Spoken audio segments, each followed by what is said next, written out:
Hi friends, welcome to Nak sarees and dress centre in Belagavi. ಬರೀ ಇವತ್ತಿನ collection ನಾ ಏನ್ ತೋರ್ಸತ್ತೇನಪ್ಪ ಅಂದ್ರೆ ಸೂಪರ್ ಆಗಿ ಬಂದಿರುವಂತ ಅಂಬ್ರೆಲಾ ಕುರ್ತಿಗಳ ಕಲೆಕ್ಷನ್ ಅನ್ನ ತೋರ್ಸತ್ತೇನೆ. ನೋಡ್ಬೋದು ನೀವು, ಸೂಪರ್ ಆಗಿರುವಂತ ಸೂಪರ್ ಫಿನಿಶಿಂಗ್ ಐತಿ ನೋಡ್ರಿ. ಇದಕ್ಕೆ ಈ ತರ ಕಾಲರ್ ಬರ್ತೈತಿ, ಇದಕ್ಕೆ ಚೈನೀಸ್ ಕಾಲರ್. ಅದೇ ರೀತಿಯಾಗಿ ನೋಡ್ಬೋದು ನೀವು, ಈ ತರ 3/4 ಸ್ಲೀವ್ಸ್ ಬರ್ತೈತಿ. ಮತ್ ಸೂಪರ್ ಆಗಿರುವಂತ ಇಲ್ಲಿ ಮಿಡಲ್ ಗೆ ಈ ತರ ಬೆಲ್ಟ್ ಕೂಡ ಬರ್ತೈತಿ. ಇದ್ರೊಳಗೆ ಕಲರ್ಸ್ ಯಾವ್ದಾವ್ ನೋಡ್ರಿ, ನಿಮಗೆ ತೋರಿಸ್ತೇನೆ. ಒಂದು ಓಪನ್ ಮಾಡಿ ನೋಡ್ರಿ, ನೋಡ್ಬೋದು ನೀವು. ಇದ್ರೊಳಗೆ ಸೈಜಸ್ ಯಾವ್ಯಾವ ಅದಾವ ಅಂತಂದ್ರೆ ಎಕ್ಸೆಲ್ ಮತ್ತು ಡಬಲ್ ಎಕ್ಸೆಲ್ ಇರ್ತಾವ. ಈ ತರ ಬೆಲ್ಟ್ ಎಲ್ಲಾಕು ಬಂದಿರ್ತಾವು ಈ ತರದ. ನೋಡ್ರಿ ಇಲ್ಲಿ ನೆಕ್ಸ್ಟ್ ಕಲರ್, ಯಾವ್ದಾದ್ರು ಸಿಂಪಲ್ ಫಂಕ್ಷನ್ ಕೂಡ ನೀವು ವೇರ್ ಮಾಡ್ಬೋದು. ಆ ತರ ಸೂಪರ್ ಆಗಿರುವಂತ ಕುರ್ತಿಗಳು ಅದಾವು. ಅಂಬ್ರೆಲಾ ಕುರ್ತಿ ಆಗಿರ್ತಾವ. ಸೈಜ್ ಎಕ್ಸೆಲ್ ಮತ್ತೆ ಡಬಲ್ ಎಕ್ಸೆಲ್ ಆಗಿರ್ತಾವು.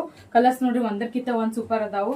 ಯಾರಿಗಾದ್ರೂ ಇಷ್ಟ ಆಗಿದ್ರೆ ನೀವು ಸ್ಕ್ರೀನ್ ಶಾಟ್ ಹೊಡೆದು ವಾಟ್ಸ್ಆಪ್ ದಾಗ ಮೆಸೇಜ್ ಮಾಡ್ಬೇಕು. ಮತ್ತೆ all over India courier facility ಕೂಡ ಇರ್ತೈತಿ. ನೋಡ್ಬೋದು ನೀವು ಎಷ್ಟು ಸೂಪರ್ ಆಗಿದಾವ ಕಲರ್ಸ್. ನೋಡ್ರಿ, ಫೋಟೋ ಮತ್ತು ವಿಡಿಯೋಗಳನ್ನ ನಾವು ಇನ್ಸ್ಟಾಗ್ರಾಮ್ ಮತ್ತು ವಾಟ್ಸಪ್ ದಾಗ ಅಪ್ಡೇಟ್ ಹಾಕಿರ್ತೇವೆ. ಜಲ್ದಿ ಬುಕಿಂಗ್ ಮಾಡ್ಕೋರಿ. ಇದ್ರ ಪ್ರೈಸ್ ಎಷ್ಟೈತಪ್ಪ ಅಂದ್ರೆ ಜಸ್ಟ್ ಓನ್ಲಿ 650 rupees ಮಾತ್ರ ಆಗಿರ್ತೈತಿ. ಮತ್ತೆ ಈ ವಿಡಿಯೋ ಹೆಂಗ ಅನ್ಸಿತ್ತು ಅಂತ ಕಮೆಂಟ್ ಮಾಡಿ ತಿಳಿಸ್ರಿ. ಮತ್ತೆ ವಿಡಿಯೋಗೆ ಲೈಕ್, ಶೇರ್, ಫಾಲೋ ಮಾಡೋದನ್ನ ಮರಿಬೇಡ್ರಿ. Thank you.